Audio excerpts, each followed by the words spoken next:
Welcome to day number 6 of Turn It On Again, our month-long tribute to the band Genesis. I can't just use one hand anymore. We're now on 2 hands, so it's day 6.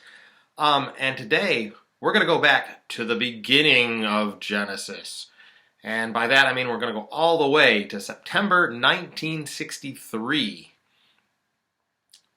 In that month and that year, 3 young schoolboys enrolled in Charterhouse boarding school. Those 3 boys were Tony Banks, Mike Rutherford, and Peter Gabriel. Those names might sound familiar to you. Anyway, they all played instruments. They were all fans of music. And eventually, the 3 of them coalesced into a band. They were involved in some other bands at their time at Charterhouse, but they coalesced into a band along with 2 other of their classmates. One was named Anthony Phillip, and the other was named Chris Stewart.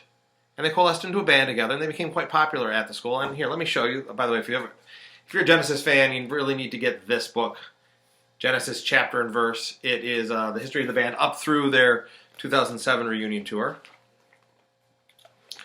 But if you can see this picture, there's a picture of Peter Gabriel and Tony Banks during their days at Charterhouse. They were in the same dormitory, so they knew each other. Mike Rutherford was in a different dormitory, so it's like the houses in Hogwarts, right? But they were friends, and they coalesced into this band. Anyway, at Charterhouse each year they have an alumni weekend where Charterhouse graduates come to the school, and Charterhouse graduates are called Old Carthusians. Say that 20 times fast. Well, they have Old Carthusian Day, and in 1965, a Charterhouse graduate by the name of Jonathan King, he actually recorded a hit single, made the top 10 in Great Britain, called Everyone's Gone to the Moon. And the band, at that point, they heard he was coming to Old Carthusian Day, so they made a little demo cassette and managed to get it to him. And Jonathan King liked what he heard, so he signed the band to a record label he was starting. And he also, believe it or not, he gave the band their name, because he said it's going to be the genesis of my producing career, the beginning of my producing career, so we'll call the band Genesis. And these 15, at that point in time, when they started recording it, these 15 to 17-year-old boys recorded an album with Jonathan King called From Genesis to Revelation. And it went to the stores and sold all of 600 copies. And Tony Banks has said the band personally knew each of the 600 people that bought that initial pressing of From Genesis to Revelation. So, yeah, it wasn't too successful. They did release one single from that album, and it was called The Silent Sun. And when they initially wrote it, it's one of the songs that was on the demo that they handed to Jonathan King.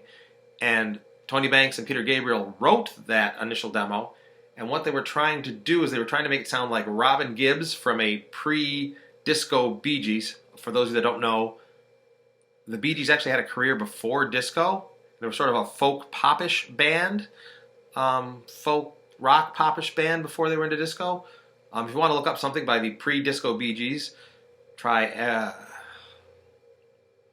just listen to it, and it's completely different from what they're known for.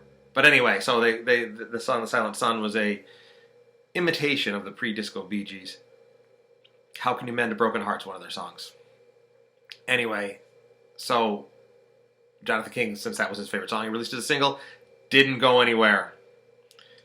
The band, they weren't deterred. They started writing more songs, but they weren't this poppy stuff that Jonathan King wanted to produce. So he lost interest in the band. They parted ways.